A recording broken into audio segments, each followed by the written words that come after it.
Hello, my name is Marisa. I'm a caffeinated human and district leader at 787 Coffee.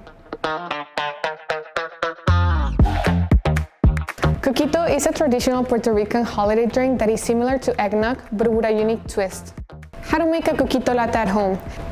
Prepare a double shot of espresso using finely ground 787 coffee beans.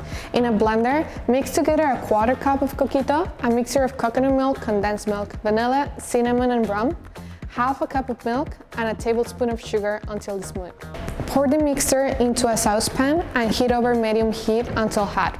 Pour the hot Coquito mixture into a mug and top it with the double espresso shot. Finally, garnish the Coquito Latte with a sprinkle of ground cinnamon or a dollop. With each sip, you will savor the rich and creamy combination of coffee and Coquito.